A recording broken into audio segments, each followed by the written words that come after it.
Hi, welcome to LRA's 12th edition of the show that's looking at research into practice. And I'm really excited about our panel today. And so I'd like to have each of them introduce themselves. But the topic that we want to explore today is student agency and voice, and specifically as it relates to digital literacy and the way that we can provide spaces for students to not only develop skills that they would need and that they can use, but how they can develop knowledge through those technologies.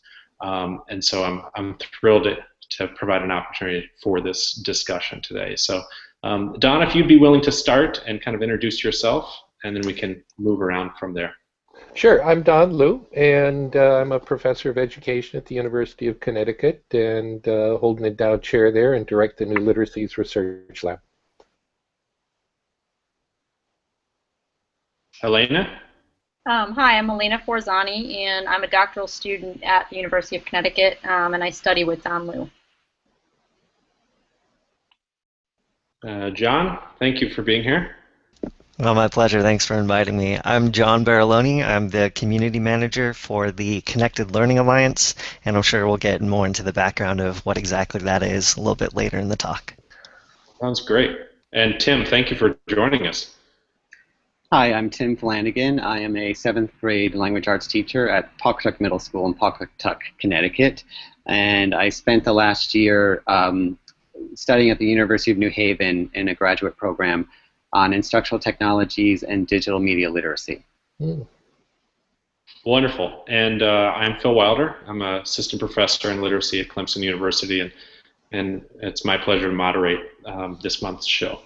So I want to start with just kind of some foregrounding of some topics and some concepts. And I want to use a couple of questions to start that, to build a foundation of what we mean in terms of digital literacy. And so let's just start by the way that each of us are kind of conceptualizing what's meant by digital literacy. How are we defining that? And anyone can jump in at any time, of course.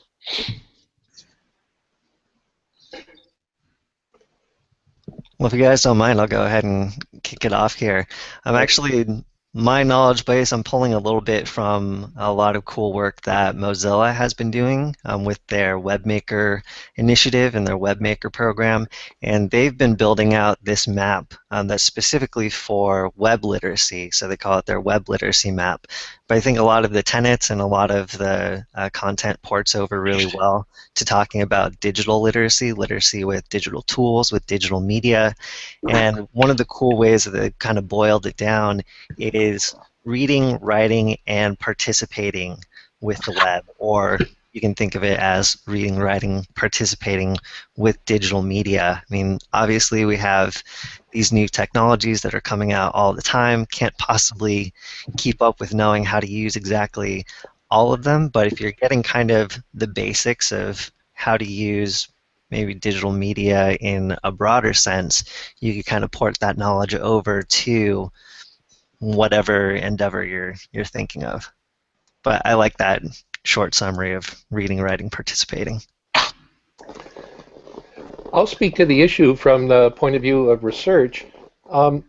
In research, we need very clear definitions that everyone agrees on so we can study and talk about the same thing. And one of the challenges we face with digital literacies is that it means different things to different people. And so you get hundreds of different definitions of what digital literacies are, and it makes it very difficult to study and to conduct research on those.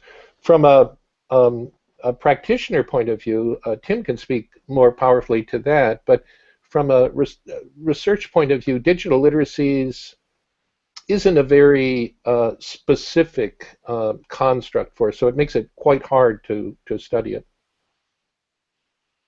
Yeah, and I think that's part of the reason why I wanted to start with that question, is because so many people mean so many different things when it comes to defining that. I think back to the early 90s, mid-90s with the New London group, and just when the term new literacies was coming on the stage, it was taken to mean something different in many different places, and of course here we are 20 years later. So yeah, we've had multiliteracies, and that's a dimension of it, that these are multiple dimensions of literacy with every new technology. And we have multimodal literacies, focusing on the different modalities. Digital literacies is a broader, probably the broadest construct initially. I tend to prefer the use of the term new literacies because I think the really defining quality of these technologies is that they're continually new. And we have to adapt to that. We've never been in that environment from a literacy point of view, where every day there's a new technology that requires new literacy skills. And so the challenge with digital literacies, even though many people can buy into it, is that it sort of assumes that it's one thing, and I would argue that it's different every day. I agree. In my graduate program, the work that I was reading and studying, was all about digital literacies and new literacies. One of the key components was online reading comprehension and teaching students how to find information online and evaluate that information, and then be able to communicate and share effectively. I think digital literacies means just as much to the teaching profession as it does to the researchers. It's a wide spectrum from teachers who really have no experience and no understanding of digital literacies to teachers who are trying to use technology and trying to invent ways to help students become more literate with these digital tools. But I think we have a long way to go. What I see from a classroom point of view is a lot of inconsistencies from one classroom to the next, and not a lot of policies or top-down broad statements about this is the kind of stuff we should be doing in our classroom. Yeah, and I think with technologies changing so rapidly, the question becomes, well, which technologies, which tools do my students use, and to what end, right? So I think that's a second thing that I am wondering about. A second question is, how our theories about how we can use technologies and how we can scaffold student opportunities to develop competencies and uses and practices with technologies, how that can keep up with the ever-changing reality of technological innovation. So I'm not sure how to tackle that one. Well, one of the things that may eventually happen, I mean, who knows, nobody can predict anything in this world, but it seems to me that the important thing with our students, and maybe Tim and John and Elena, you can check this out and respond to it, but one of the important things is how they adapt to new technologies. That is, it's not just learning a single technology in the classroom, because that technology is going to change probably within the week in one dimension or another. There'll be a new iteration or a new tool or something new will happen. And that will actually define the rest of our students' lives, is that these technologies are going to keep changing on them. So it may be more important to teach and to keep our focus instructionally on how to learn new technologies than just learning a specific technology. Great point. And Don, I'm reminded of a lot of the work that's going on with Mitch Resnick and his team at MIT and the Lifelong Kindergarten Group, and a lot of the things that they're doing with this programming language for kids called Scratch.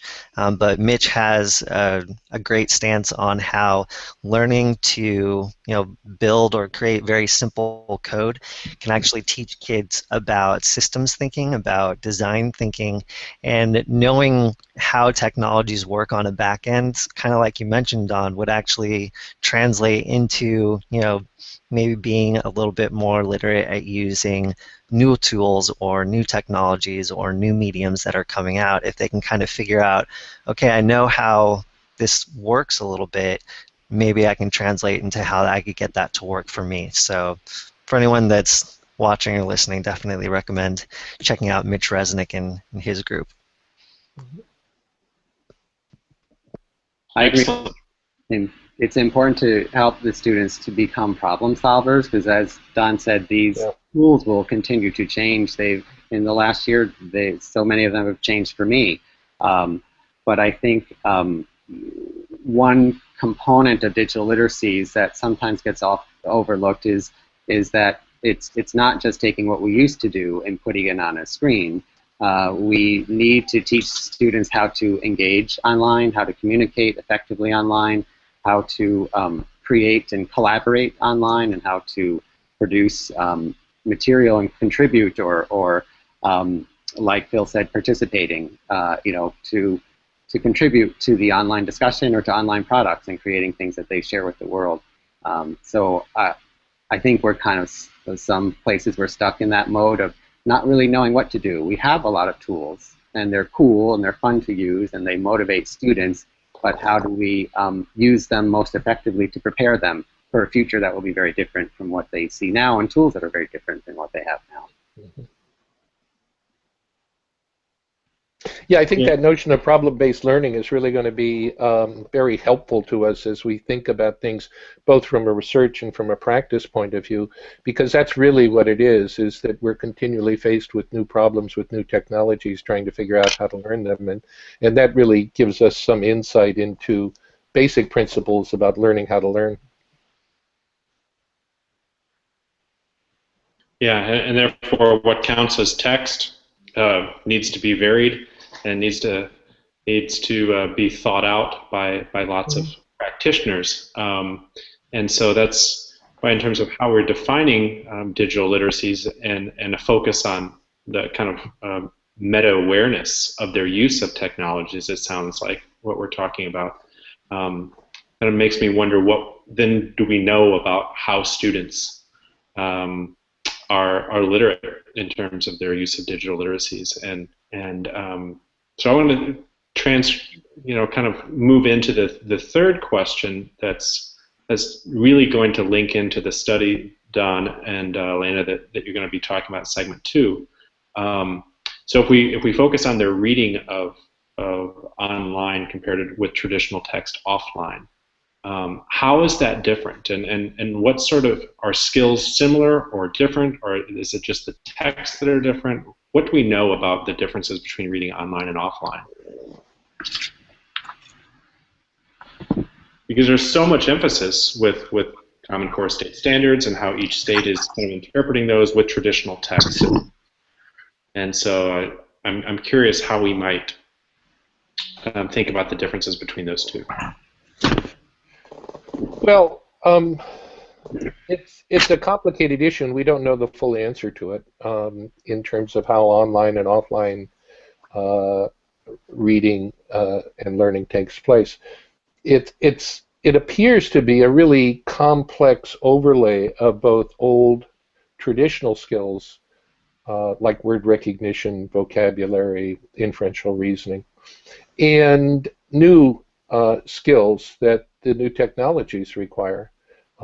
Using a search engine, reading search engine results, which our kids tend not to do very well, critically evaluating information, which you do offline as well as online, but online there are new strategies that are required to try and figure out who the author is, and whether the author is an expert, and what the point of view is, and how reliable the source of this information is. And then finally, one clear difference is in online, at least in the model that we use, and we tend to call this online research and comprehension now to make it a little bit clear about what this is, as opposed to online reading comprehension. But in online research and comprehension, you communicate, and so communication skills end up being very important. Texting, email, wiki, blogs, and so forth, where you ask people for information trying to solve a problem. So it's one of the things that's different is that it's clearly not linear. Offline tends to be quite linear. I mean, within a reading act, it tends to be pretty linear. And it also, offline involves narrative and informational text, whereas online it's almost always informational reading. You're reading to solve a problem. You use the internet to gather information, or you also use it, of course, to connect with other people socially. But In a problem-based learning model or in an online research and comprehension model, you're trying to solve a problem, read to solve a problem. And so the focus is all informational text as opposed to narrative text. So those are some of the differences. But, oh, one final thing, and this creates huge problems for studying it. That is when we read online, no two readers read the same text. That is, the links that we follow are always different compared to the links that another person with the same problem is going to follow. So it makes it quite a challenge to try and study that. Whereas offline, we tend to study it with common text. We give 100 kids the same text to read, and we analyze how they read it and stuff. Online, you can't do that. Yeah, I think just thinking about critical evaluation, when we're reading online, especially students need to take a much more sort of offensive or aggressive position in terms of managing the information because there's so much of it. And then also in terms of determining what's relevant for them and sifting through what's credible too. In the past or with print text, there are so many more lines of sort of vetting that goes on before a student gets a text in their hands. And with the internet, that process is almost completely up to the student, depending on how much a teacher sort of gives them a set of texts or just lets them search on the internet. Yeah, and especially if it's the latter, the teacher could have no idea which student is reading which source during that class period. And so how would you assess their ability to kind of make sense and construct knowledge with it? That's a great point. Yeah, I don't know how you do it, Tim, in your classroom when you've got, kids all over the place doing all kinds of things, picking up all kinds of knowledge. I mean, it both expands the possibilities for learning in classrooms, but it also increases the challenges for more flexible and more adaptable and more creative ways of thinking about teaching and learning. Yeah, and it's definitely a challenge, and I don't have the answer either about how to effectively measure. Oh, darn! I thought you were going to tell me here. One thing I'll say is that the idea that if all the students are reading the same text in the class, that they're all really getting the same information, that is a myth, of course. And even it's even different, even if they are reading the same text, because they're bringing different experiences to that text. So it's a challenge to teach reading, period, and to work with a group of 25 students and to really know exactly who's getting what. Even if you try to standardize everything, it's nothing is ever really standardized. So the challenges are similar, but the reading, what Don mentioned in terms of the differences in online reading, it's very, very apparent. And when students are working online, and the idea that they cannot really search effectively, they believe everything they read online. They think that Google is a source that they can cite in a bibliography or works cited page. They have a lot to learn, and we need to teach them these things because it's not their fault that they don't know them. Yeah. Oh, go ahead, John. Oh, thanks. I was just going to say, kind of dovetailing off what Tim and Elena had both mentioned, I'm also reminded of Howard Rheingold, who encourages teachers to teach what he calls crap detection. So there's definitely a learning curve when, like Tim mentioned, you have, even my girlfriend who teaches high school English had a kid come into her class and say, but it was on the internet, which means it's true, right? And we think of kids, I think, a little bit of this myth of, all kids are digital natives because they grew up with the internet or they grew up with social media, so they should know how to navigate things and they should all be savvy. But, the reality of it being a lot of these kids do need maybe a little bit of hand-holding or maybe a little bit of, training them on how to not be perhaps as naive online when it comes to resources, when it comes to content, especially in the academic sense. I'm also reminded the saying that Wikipedia is a great place to start, but a horrible place to stop. Yeah. That just reminds me, John. Oh, sorry, Don. No, go ahead. I was going to say, I think Oh, I just lost my train of thought. Go ahead, Don. It'll come back to me. Okay, I'll jump in.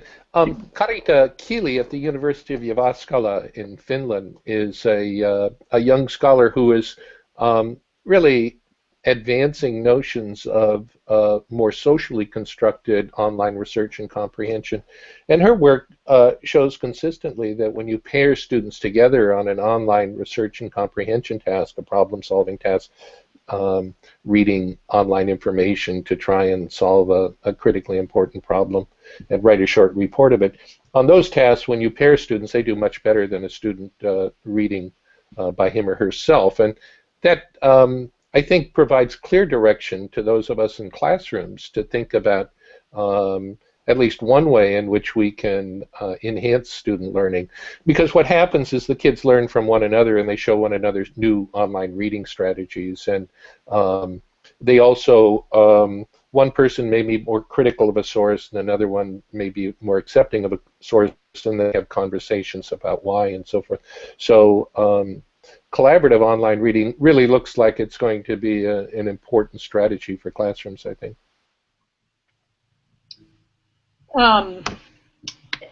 That reminds me, what I was going to say before is that I think John brings up a good point, that developing that sort of critical habit of mind, I think, is such an important thing for students. It's not necessarily a cognitive skill, but it's more of the way that they approach text, which is important with offline text too, but I think becomes more important with online text. And it's more about what their stance is going into the reading, rather than just the actual skills they're applying as they're reading it. And I think that's something that, when kids are working collaboratively, as Don mentioned, that's the kind of sort of cultural thing they can pick up in a collaborative environment that they might not get when they're alone. They can see how their partner is, approaching the text, and that's the kind of thing they can sort of pick up from other people too. Yeah, that's really important from a social practice point of view in terms of classrooms too. Colin Langshire and Michelle Noble speak a lot about the social practices of new literacies, and what that means to me is that the teacher has a central role in establishing important social practices in classrooms, and habits of mind and having a critical stance and being skeptical of online information is something that a teacher can really build in classroom context, I think.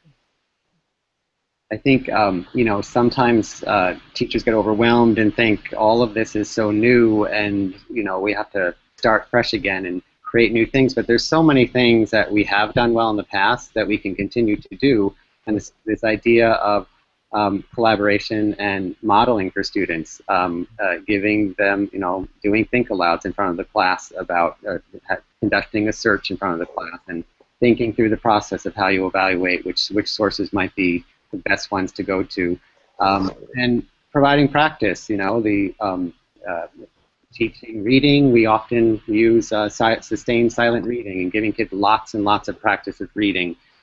They need lots and lots of practice with online reading and searching and evaluating, and it doesn't happen in one lesson, but just that same idea, those good things, those good strategies for teaching can be applied to the online world as well.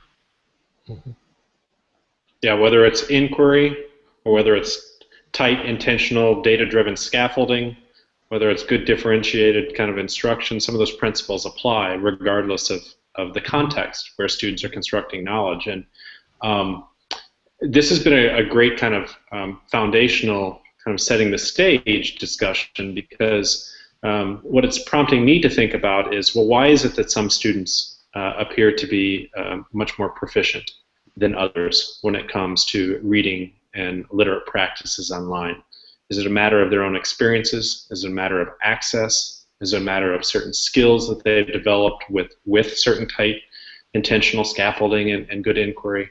Why is it that some students seem to have higher levels of literacy in digital spaces? And how is that related or not related to their same literacy and use of traditional text, right? So I want to move into and transfer to that second segment to really think about the study that Don and Elena to speak to, and the achievement gaps that exist between online reading and offline reading in groups of students, because I think that'll help us to think about what it is we might be trying to provide all students and the gaps that might exist there.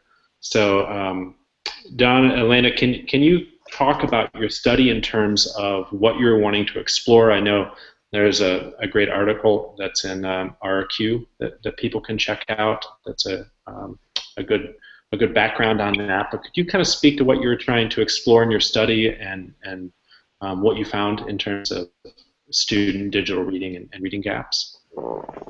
Yeah, do you want to take that on, Elena? Oh, go for it. Okay, well, what prompted us was related to what both you and Tim were talking about.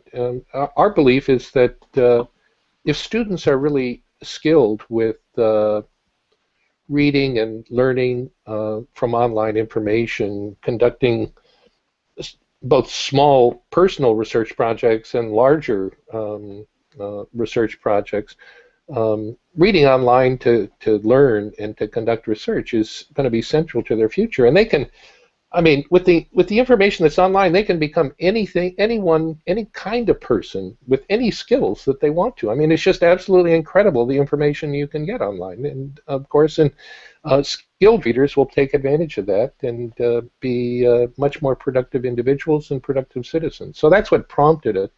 It's also related to the theme of tonight's chat and in terms of agency and voice. I mean, if they're skilled, they have tremendous agency and they have a very powerful voice. So that's what prompted it. And we were wondering whether or not there was a separate and independent achievement gap for online reading compared to offline reading. We know national data in offline reading shows a tremendous achievement gap between rich and poor. The families with the top 10% income and families at the bottom 10% income, it's 3 to 6 years at the high school level. And it's larger actually than the gaps between ethnicities. The gap between black and white has been decreasing. Still a problem, don't get me wrong, but it's been decreasing. The gap between rich and poor has been increasing in terms of offline reading achievement. And it's something that most people don't realize, but the income inequality in our nation in particular has profound consequences in relation to reading achievement differences, profound consequences for the nature and the quality and even the survival of our society. That gap keeps getting larger and larger, as Piketty is suggested. It leads to social disruption eventually and challenges the very nature of our society. So it's a huge issue, and we wanted to see whether there was a separate and independent achievement gap in this a new form of reading that's going to define our students' future. And in essence, we found a separate independent achievement gap on a performance-based assessment of online research and comprehension between students in 2 schools in Connecticut, where the income gap was not as great as the income gap in the top 10, bottom 10%. But it was a significant achievement gap when we controlled for pretest differences in offline reading with the state reading assessment.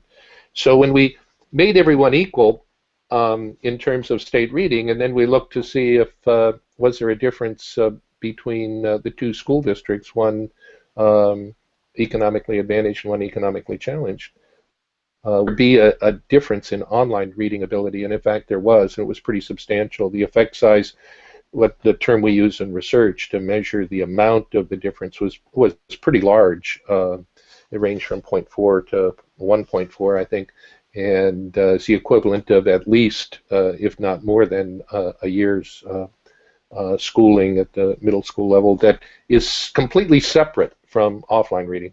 That's a mouthful trying to explain the thing, but basically it suggests that the rich are getting richer and the poor are getting poorer, and that should be a concern for everyone. Elena, do you want to talk about some of the details of things, performance in students? Because there was a second line in that study as well, too. Yeah. Well, I mean, I think one interesting thing to sort of come out of it that we that's sort of a side story for that study, is just that evaluation and communication are two of the most difficult skills. I think one thing that was somewhat surprising was that synthesis wasn't one of the most difficult skills, even though, you know, we don't know why that is, but I guess one thing I think about is that synthesis is taught a lot with traditional print text, and so students have a lot of practice with that skill, a lot of experience with it, and evaluation and communication, especially in terms of the way they function with the internet, are not taught as much. So I think that's one interesting thing to come out of it too. Yeah, there was also the fact that students in both districts did not perform well on the task. I mean, they only got about 50% when you combined all of the students together. They only performed successfully on about 50% of the items, which suggests that they're not really capable of conducting effective online research and comprehension. What kinds of things didn't they do well? Well, Elena's spoken to the critical evaluation, but things like identifying the expertise of an author of a web page, that was pretty low. Sending an email message to the right person with a good subject line, with arguments and evidence to support their point of view.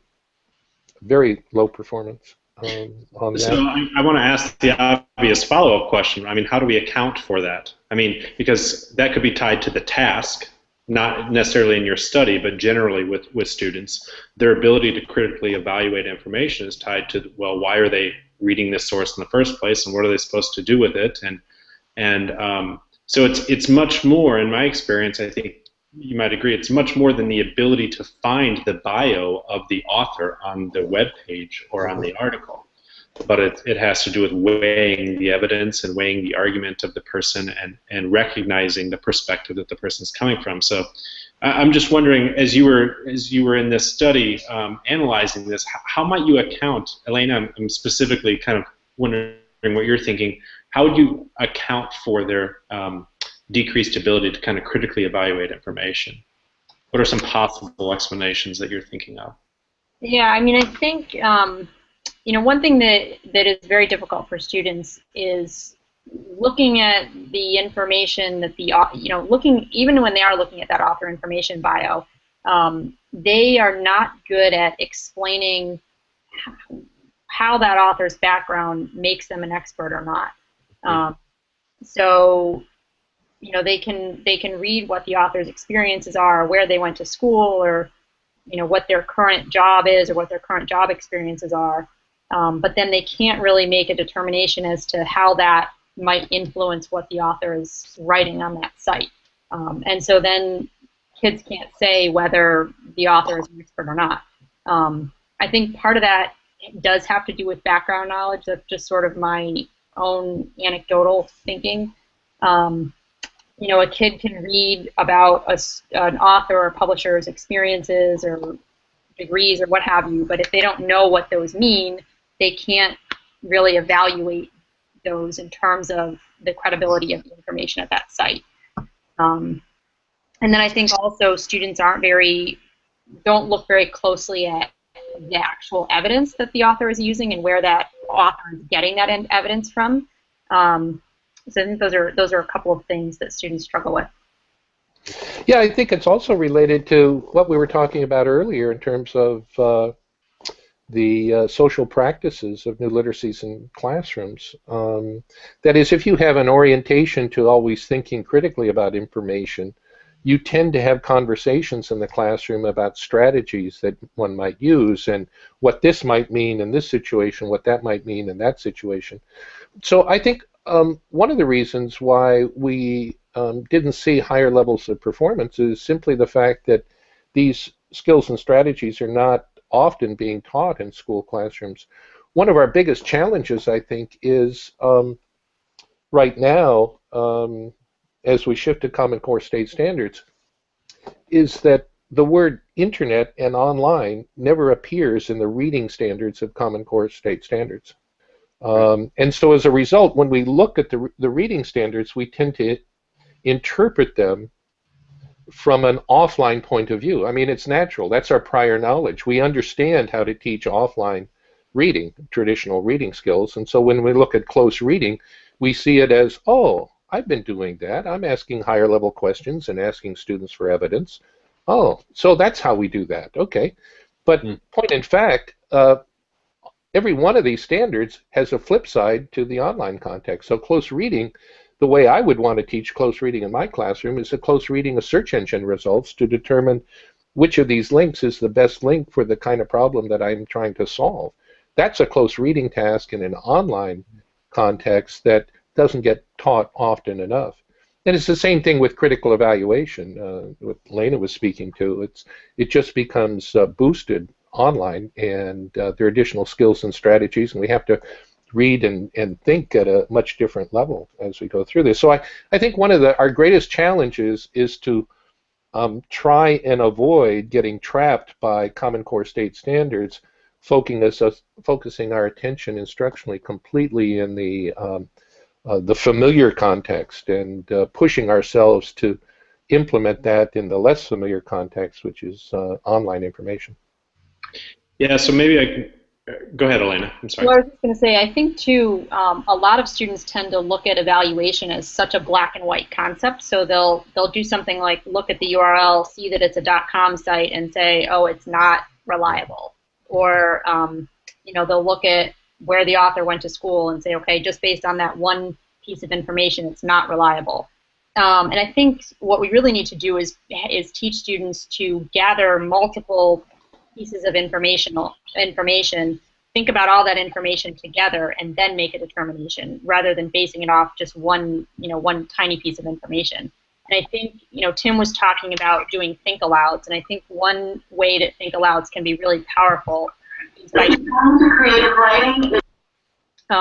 showing students that it is a very sort of nuanced task. It's not black and white. They need to gather multiple pieces of information and really think about those together. Those are the kinds of things that I think kids will pick up during a think aloud. I was just going to add that it's dismissal time at school, so there's a little background noise. But jumping off of what Don and Elena were saying, one of the issues in the classroom is now the new focus, of course, on the Common Core, but also on the testing that goes along with it, either the PARC or the SBAC testing that we're doing. And there's a lot of pressure in the classroom to make sure students perform well. And when you look at the tests, which we did some pilot tests last year, they're not really measuring online reading or digital literacy. They are online, but they are taking traditional reading and asking similar types of questions. Not that there's not value in what they are asking, but the missing piece is we're not really testing digital, so that does tend to get pushed off to the side when we have other pressures and we have to focus on what we're being evaluated on. Right. Tim. I just want to pick up on what Tim said. You're absolutely right. As I go around school districts, I see this all the time, that they say, "Oh, we're doing that now that we're doing this testing online, right? We're measuring that, right?" And testing reading online is not the same as testing online reading, because we tend to put same old up and just on our online assessments, paragraph reading and so forth, and not really reading on the internet to gather information, evaluate it, and synthesize it and communicate it. Separated from the actual practices that are used. Elena, what were you going to say? Nothing. Oh, okay. I thought I interrupted you. I'm sorry. So there was a question that on Twitter someone submitted that I think is a really good one that I want to throw out to all of us. So how are youth critically evaluating information in ways that are outside of the traditional school practices? Because Don, as you were talking about, certainly with Common Core state standards, traditional print practices are prioritized. And so I'm wondering how youth might critically evaluate information and people and sources outside of school in ways that don't align with traditional school practices. Let me start, and then Elena can actually provide the better answer here. But It's absolutely true that we want our students to evaluate information offline. And we do to a certain extent in our instructional practices. Online, you can't read without evaluating. Offline, you can read some things. You know the source, it's been screened and vetted and got into the schools. And certainly there's a different point of view, but whether or not a source is reliable or incredibly biased typically does not happen in school reading tasks. Online, it happens every single page you go to. You've got to be really skeptical, as Elena said. Just so there are a lot of similarities. There are specific differences. So, for example, understanding how to that it's useful and knowing how to search to gather information about the author of information online is a strategy that could be done if you go to the school library, but I mean, how many people do it offline? It just takes too much time. If it's not there in your text, you're just going to move forward. But online, you can get anything you want about authors and groups and find out biases and points of view and so forth. So the general point is that there are a lot of similarities. It's what I said before. In a complex overlay. One of the things in critical evaluation is that critical evaluation gets boosted to a tremendous extent online. Definitely agree, Don, and kind of hearkening back to an earlier point you made about how perhaps peers collaborating with each other can produce, a lot more powerful critical thinking. We are smarter than I.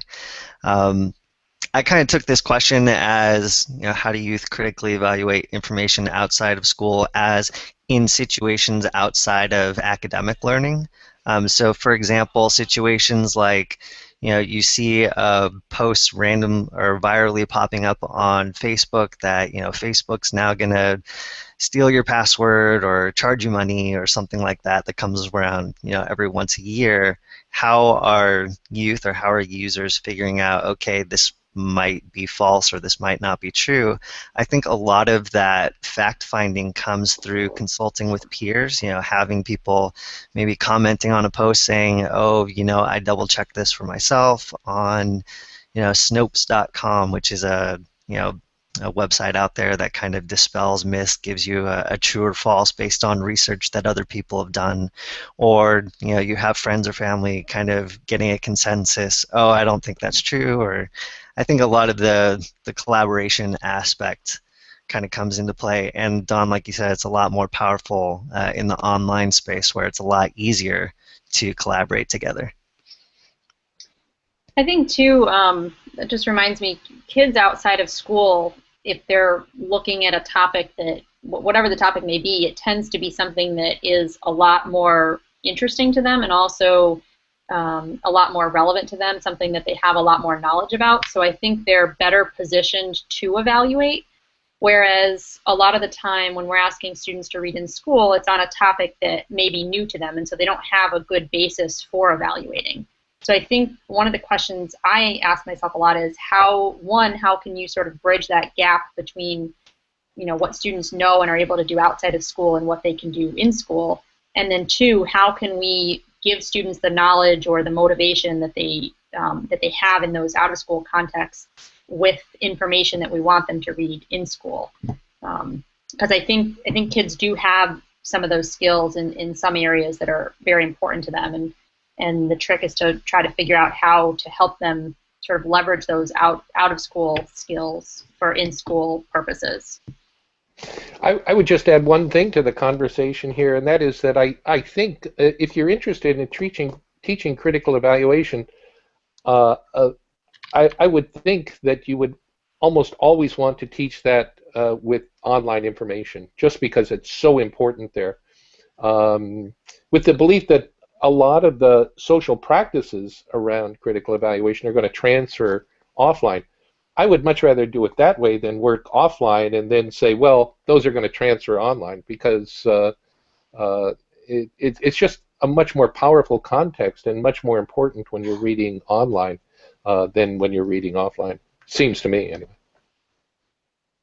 Yeah, and I really appreciate that question because I think it's getting to the heart of the topic for today, which is that whether it's traditional print or online reading, those things can still be sanctioned practices in school, and they can still misalign with the way that students use technologies and critically evaluate information, and it can misalign with the way that they do that personally on an everyday basis. So I always wonder, and I was wondering this when I read your research article, in terms of the gaps that are existing and how we account for that. I'm wondering how we can transition into teaching in classrooms that provides that third space, that provides that space where we are aware of how students are using technologies, and that we incorporate that into the teaching and the instruction, to try and then closely scaffold all students towards the literate practices that they need and deserve. So if we could move into that third section, I think there's a natural transition between what we've been talking about and in that third section, the final section for today, which is the so what. So now what in terms of teaching practices and implications? What does this mean that we do for students? How is this structured? What are some criteria to kind of consider? So let's just start with, I love this question. What might the teaching look like in the classroom? Can you repeat that again? Yeah, I don't know why it made fuzzy, but if we walk down, is it still doing it? Can you hear me? There's an echo. All right. So I tell you what. I'm gonna throw this. Tim can read the question. Okay, if we walk down the hallway of a middle school classroom and look in classrooms, what might this teaching look like? I'll get started, but I will say that Don and Elena have a lot of great resources to share in this. In the chapter that you shared on our shared document had some amazing things that will be great to try in the classroom. But just in terms of my own experience, my own practice, it's still fairly new to me. I've just spent the last year studying digital literacies, and I'm kind of at the point where I have all of this new information in my mind, and I'm ready to try so many new things. But I think teachers have to remember to take it one step at a time. Take it slowly over. Trying to do too much at once. I'm just setting up blogs with my students. I think one of the key things I got from my studies this past year was the importance of having an authentic audience. That's always been true for good teaching, but now that we have these online tools and the internet, it makes it so much easier to provide kids with an authentic audience. So we're blogging. We're going to be setting up blogs.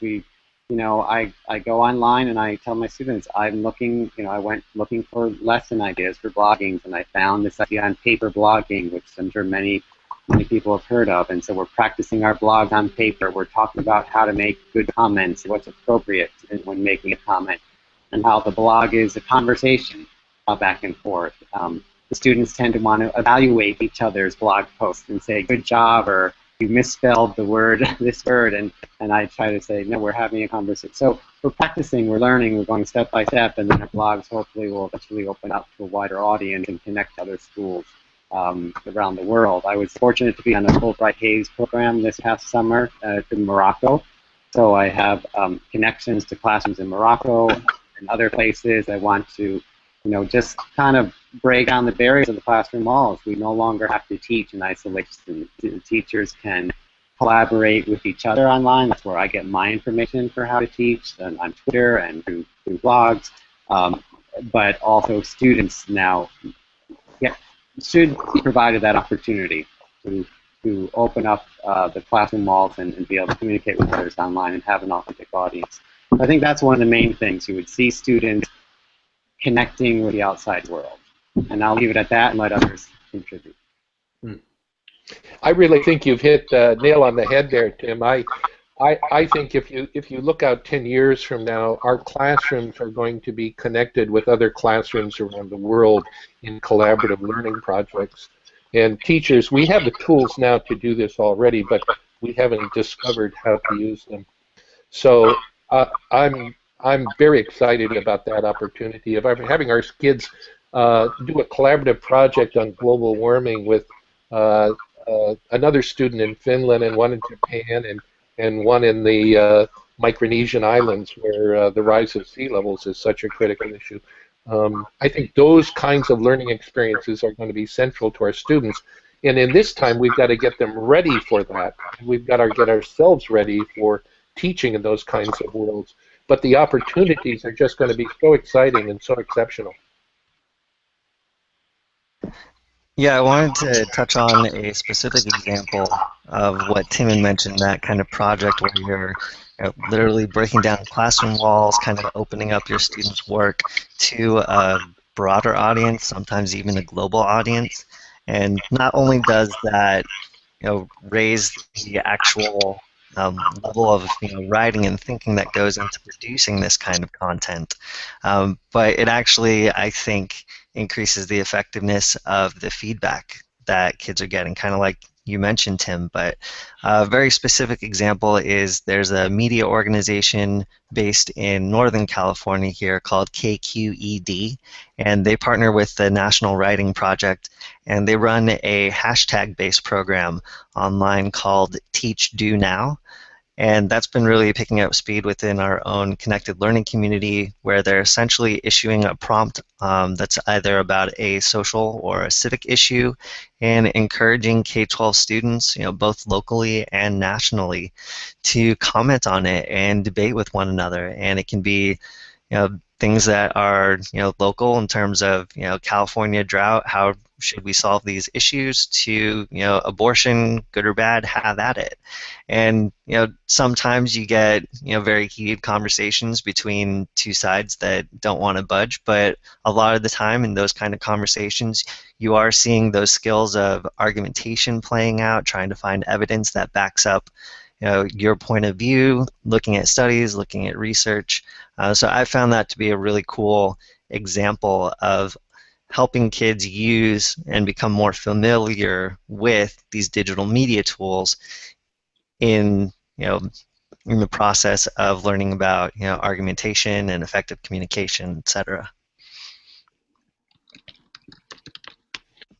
We have a few minutes left. I'd really appreciate the specific examples from you and Tim, and I'm wondering if we could leave practitioners with 2 or 3 things to remember.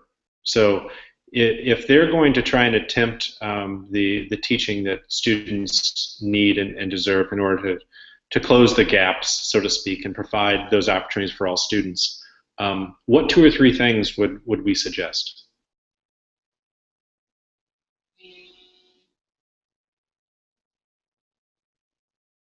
For example, I would throw out right away, grounding it in authentic inquiry. It would be a non-negotiable for me, regardless of what technologies are used. There's got to be inquiry and purpose and a reason to pursue sources and critically evaluate them in the first place. I would agree with that, and I would add on to it collaborative inquiry, so that you always pair students up so that they can support one another's learning. I would also add to that we be open as teachers in classrooms to discovering new skills and strategies that our students are going to be showing us. Because every time I'm in a classroom, I pick up something new from a student. And so what we have to do is display that to the whole class and praise the student for knowing that and distribute that strategy around throughout the class so that everyone picks up on it, but also so that student is recognized as the expert in that particular area. And if you have a problem with that, just go to that student. I would add it's important just to let go of the fear that you have of trying something new that you might not be comfortable with, and trust that the students will help you through it, because they often can. And I think we sometimes teachers want everything to be perfectly planned before we start something new. this work can be very messy and unpredictable, and it's important to kind of get past that fear and try it and learn from it, and tell your students you're trying this out for the first time, and I'm going to learn from this, and we'll make it better. Mhm. I guess one of my final thoughts would be the encouragement to educators and practitioners that you're not alone in this work. There's definitely a growing community of educators that are innovating in their own practices and breaking down their classroom walls and working more with digital media. And just go out and build your personal learning network, connect with other people who have kind of already been there or maybe can co-learn with you. And a really great community that I would like to plug is the National Writing Project's Educator Innovator Group, and also their group at Digital Is. They're doing a lot of great stuff specifically around writing in the classroom and literacy. I would just add, I do think access is really important too, which isn't just for teachers, but just policymakers and districts, everything. But one thing that I notice a lot when I go to different schools is that some schools allow kids to have lots of technology, lots of tools out. Kids take out iPads, they have laptops, phones, lots of different devices. They have a lot of experience in school to learn with those tools and extra moments like when they're finished with their independent work. And I find that in lower income schools, kids don't have those opportunities as much. And I just worry a lot about, the experience and the practice. We talked a little bit about practice earlier that students get just from those sort of informal moments using technology. Yeah, I want to acknowledge that this was an incredibly quick hour, and yet we scratched the surface. There are lots of tangents we could have taken that would have been very valued and important for teachers. I want to thank each of you for joining us. And I think the last couple of comments from all of you and from the panel are good starting points or good points for practitioners to continue on the process of designing instruction and learning for students that builds on what they already know, builds on what they already do in terms of digital literacies, and provides the scaffolding and experiences they need in order to develop more fully those capabilities. So I want to remind everyone that tomorrow night at 8 p.m. Eastern, we have a literacies chat that will pick up on this conversation and really probe further into ways practitioners can apply some concepts from this research into practice for students. So thank you very much for joining us, and we'll look forward to next month. Thanks very much, Phil.